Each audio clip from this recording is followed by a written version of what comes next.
వక్తలుగా విచ్చేసినటువంటి వక్తలు మరియు సాహిత్యాభిమానులు, అందులో మిడుకో సాహిత్యాభిమానులు,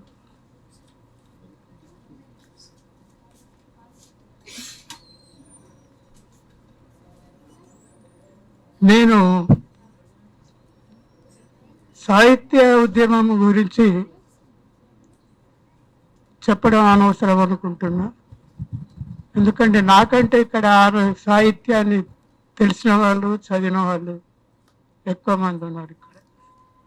కాబట్టి ఆ పార్శ్వాన్ని వదిలిపెట్టి విప్లవోద్యమంలో ఆమె పాత్ర, ఆమె ఆచరణ, ఆమె సేవ, ఆమె త్యాగం, ఇవన్నీ నేను ఈ మధ్యన వింటున్నా, చదువుతున్నా. వాటి గురించి చెప్పడం మాత్రమే సరిపోతుంది. ఇక ప్రధానంగా ఆమె మరణ వార్తలకు సంబంధించి ఆమె ఒంటరిగా ఉన్నటువంటి మహిళను మార్గంగా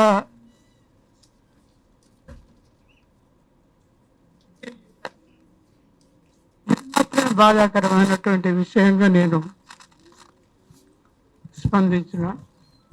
ఎందుకంటే దళములో కానీ కొంతమంది ఇతర సభ్యులతో కానీ కలిసి పోరాటం చేసి పోరాటంలో ఒరిగితే చాలా ఘనంగా ఉండేదేమో, కానీ వీళ్ళు చాటుగా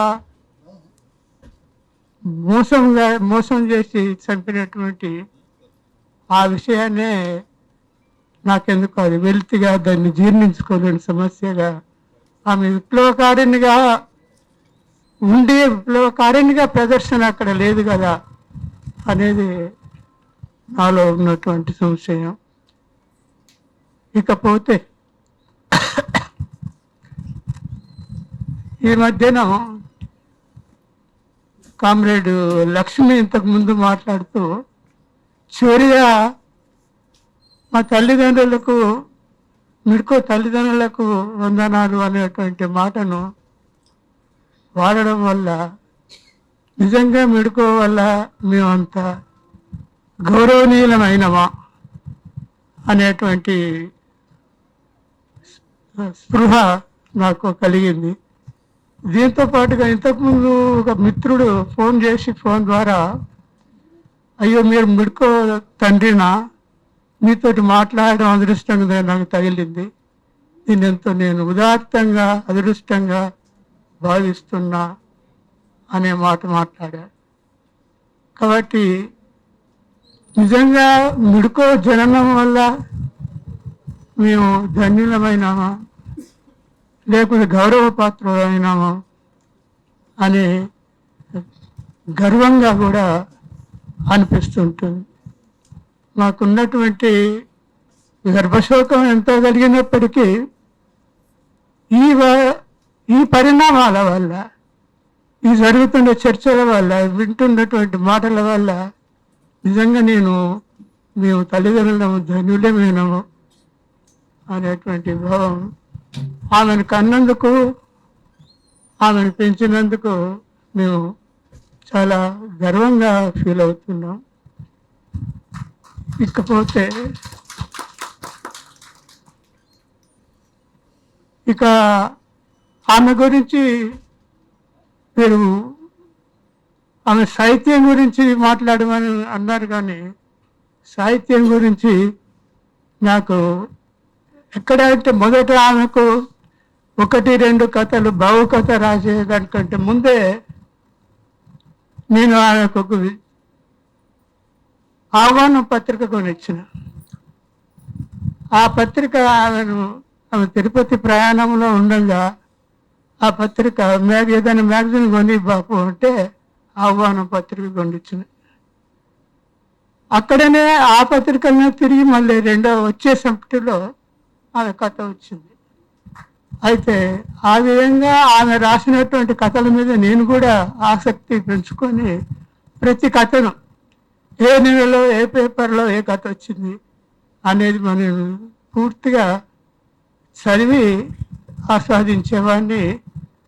నా బిడ్డ ఒక చెయ్యి తిరిగినటువంటి రచయిత్రిగా మారుతున్నదని గర్వపడుతుండేవాడు.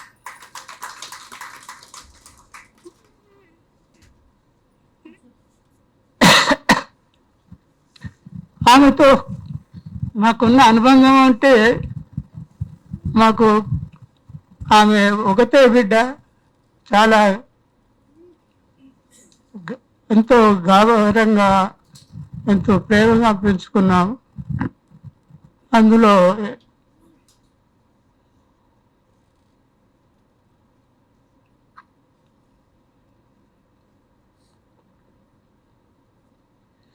ఆమె ప్రతి కోరిక ఏది కోరుకున్నా ఇచ్చేటువంటి వాళ్ళము. ఆమెను ఎప్పుడు మేము ఏ రకమైనటువంటి బాధ పెట్టలేదు. కాకపోతే ఆమె వైవాహిక వ్యవస్థలోనే కొన్ని బాధలు జరిగినాయి. ముందుగా ఆమెకు వివాహం చేసి ఆమెను ఒప్పించి వివాహం చేసినటువంటి తప్పిదం నన్ను ఇప్పటికీ తొలిచివేస్తుంటుంది. ఆ తర్వాత ఆమె ఎన్నుకున్నటువంటి వివాహ వ్యవస్థలు కూడా సక్రమంగా జరగక అవి కూడా మధ్యలోనే అంతరాయాలు అనర్థాలు జరగడం, అది ఆమెకున్నటువంటి దురదృష్టం. ఆమెను వెన్నాడుతూ ఉండే ఎటువంటి బాధలు ఉన్నప్పటికీ ఆమె విప్లవోద్యమంలో చురుకుగా పాల్గొని తన వ్యక్తిగత బాధలను అన్నిటిని మర్చిపోయి విప్లవమే తన యొక్క జీవితాశయం అని ఆ మార్గంలోనే ఆమె పయనించింది. ఆ మార్గంలోనే ఆమె అమరురాలైంది. ఇకపోతే ఆమె గురించి చెప్పాలంటే ఇక ఆమె విప్లవంలో జరిగినటువంటి ఆమె సేవలు, ఆమె రచనలు, ఆమె పత్రికలు ఇవన్నీ ప్రధానమైనటువంటి ఆమె భూమిక పత్రికా రంగంలో, సాహిత్య రంగంలో ఉన్నది అని చెప్తే వింటున్నటువంటి విషయం. వీటన్నిటిని కూడా ఆమె అధిగమించి తనకు చిన్న అనారోగ్య సమస్య అంటే కేవలం బలహీనంగా ఉండేది అంతే.